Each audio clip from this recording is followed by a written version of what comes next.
Greetings, Earth, back with another video.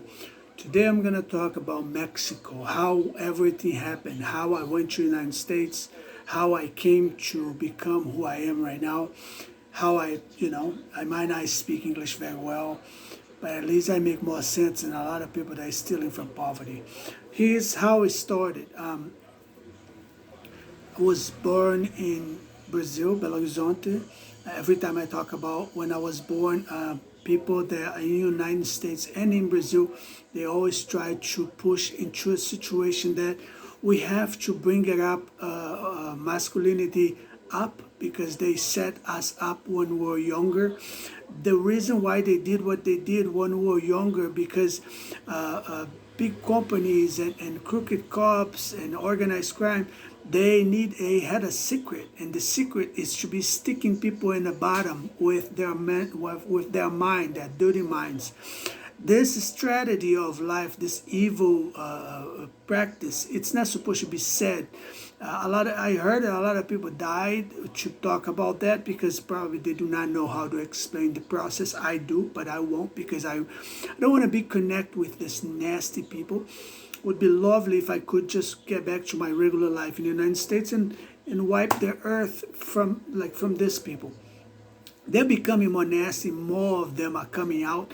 They bring them up every day. This is like a tool guy that he's born in a gold place, and then they separate him and into like they feed him with the nicest thing. He reads 5 to 10 pages a day. He becomes like a super special Secret Service from United States, and he mind everyone's business until he can bust you somehow. But back to the conversation, I was younger, and then they had the secret of sticking people in a butt, and that's why they bring this up. I'm just gonna skip this part because I don't want to talk about. There's a lot of criminals involved. They used to fuck each other, and I don't want to bring that up. I don't want to have, just like you, if you have a karmas and traumas from high school, why are you gonna bring that up? You're already older. You made what you did, and you are where you are. So I'm gonna skip that part. I was younger, and my mom struggled with us. My father fooled my mom into coming to this city, gave her 3 kids. She had no idea what was going on. She struggled so bad. She lived by favorite in people's houses, and then we spent a lot of harsh time living in people's house. She always wanted to give us like a nice life, a nice future. Back in the day when I was younger, I never felt like my bottom like I feel right now. Men constantly relating to it. Men always constantly trying to do a pass on me or crossing past my privacy. I never noticed this. I did not know this was possible. I'm bringing this up because I think it's so stupid. That's not how intellectuals should do. And they are so stupid. They're filthy rich, and they do stupid things like that. That's not how you're supposed to cross past people. Anyways, back to the conversation. Then my mom struggled a lot. I had a regular life. She gave me the best she could and all that. But I only started noticing that the government and life fool our lives, our family, and our poverty. Now that I'm older, now when I was younger, I couldn't drive my own life. But then my mom did what she could. She went to school. She became like a nurse. She raised us, but she raised us apart. And in Brazil, we don't have this policy that moms cannot leave their kids away alone. Otherwise, if you're in the United States, if you leave your kids alone, you lose your kid. The government will come and will take it from you. And then, but in Brazil, they don't have this. They still savages, even though they spend a lot of money on cars and showing off things for novella. Novella is the only place that you're gonna find rich in Brazil. The rest, it's all full of shit. The rest is it's a scam. Just I'm not gonna be cursing all the time through this video. It's a scam of Brazilians and soap operas and novellas and fake government. There was some government. When I look through books and pictures, I can tell that back in the day there was just amassed it from our ancestors. They're very cute. Even his pictures I can learn from. Just by his being, just by standing, I can learn politics from him. Just so he doesn't have to speak. My whole body expression, my whole being. When I'm around big guys, I can just be myself and I can put them all in my pocket. Like I pocket everybody. It's just like I used 1% of my father, destroyed the area. I walk into a bar and then I destroy the whole thing. I'm like a guy that one time a woman kind of called me like eccentric about an article that we were talking about. You can't say that was me, but didn't make it to James Bond. But anyways, then I grew up in Brazil, middle of the ghettos, and people that just focus on money and they all want to make money but they don't know how, and they just want to be wealthy. It's basically people moved by envy. You have to envy other people. You have to buy a better shoes. You have to buy a better clothes. You always have to envy other people. It's a constantly envy culture. Of course, there's a beautiful things about Brazil. Someday, hopefully, to God, I might talk about my country and the spirit of it. It's amazing, gorgeous. But the reality is not that. It's just like Jamaica. If you go to Jamaica, they will hide the whole thing. They will make a circle of tourists just for you, but you won't see the real deal, like who kills who, who's killing who, and all that, and who is doing this. You're not gonna see. But that we are in the nuclear of it. It's tougher. So I grew up very difficult. I'm going to skip that because there's a lot of sad parts on and living in the ghetto and in mud, and it's not fun. It's not happy. It's not cool. So then I set my life that I was going to go to the United States someday. I said, I'm going to go to the United States. I started wondering about them. I started falling in love for them. I never knew anything about my ex. Never heard about, never saw this ironic, sarcastic smiling that comes from her and Mary Monroe and Princess Diana. Never noticed this before, never noticed. Now I can see people, I can read people, and I can know all the bullshit from, and it's just like we don't know what it's coming from and where it's going. It's like I call them the Jerry Maguire. It's just a spirit take over them. Now the guy from Amazon it's I can see the connection. I say that she visited him.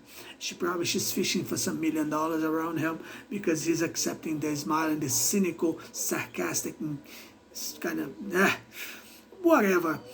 These people, they need also cop-outs to use against me so that they can block me not to pronounce the word gay. There's something about the word gay that they are trying to create policies and everything else. Well, it's a long story. We can get there later. But I think that's why they rape a lot of people, and that's why they molest. That's why they take over men in their own state of mind. They take over to turn into to fool you into homosexual, so that they can say you cannot say because we fucked you, we did this to you. That's why they did what they do, and that's why they do what they do. Now most of the guys, they're all clones of somebody. They're clones of my family. They're clones of my ex-wife. They're clones of Silvio Zagnoli, which is a good friend of mine. I kind of like him. I consider the man. I don't think he stole anything from me. One day I said that, but I don't think he stole anything from me. I think that he didn't, but the government did stole from people. He was wonderful. He was a wonderful entrepreneur. He did a lot of good things. I don't have anything against him. But there is clones.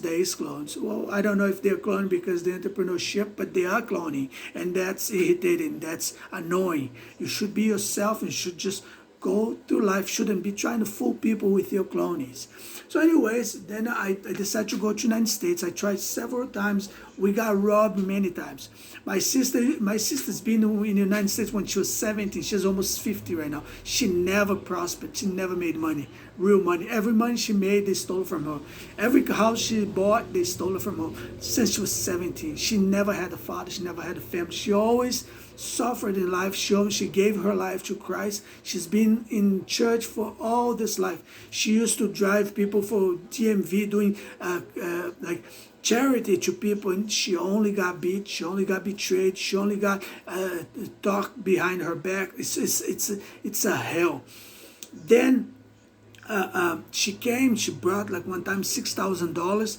for us to try to get the visa, because in Brazil they were doing a mass of like sellings of visas and green cards and stuff. Back in the days in the 80s, the crooked and the criminals, organized crimes in Brazil, they were like mass of labs on fake stuff. I did not know I was a child. I just want to live. I was tired of being running away from bullies and traffic, drugs, and everything else. I bet you each and every woman in this planet know every single breath that I took in this earth. I believe so. They all read my memo. We all, for me in my mind, they all have we all have memos that these people read before they even speak, before they even talk to us, before they even meet us. I think that my marriage was fake. Everything was fake. 10 years ago was fake. Everyone else knew about me because they read our memos. They pass to each other. They do not respect surprises, and they do not live one day after the other. They're always, every single person is trying to corner the world, to close up something that they do not know how to control or to run. I know how. I do not. Even though I know how to run the entire planet by myself, I do not try to do that to people because that's not right. I know Dubai or Arabics and other Middle East, they will get mad at me because we kind of have mental agreements. I don't mess with you, don't mess with me, and we be good. China is one way, Japan is the other way. Indians, they have their problems, but there are different ways. So these people, they make sure that I can never surpass them, so that I can never talk about them. That's their goal. Anyways, then I'm like, I go to the United States. I got stolen $6,000. Then I got stolen again $300. And then they kept stealing from me. They kept creating situations to rob me, like in a bank and all that. But most of them, they're one bald guy. He tries to be effeminate, but he's like always flirting with me. There was always some guy, bald guy. It looks like they had a problem with bald people, and it's not all of them. There's a lot of them, they're confident, but most of bald guys that are businessmen, they're not confident, and they chose me to flirt with me, to ruin my life, so that they can show in life, so that they can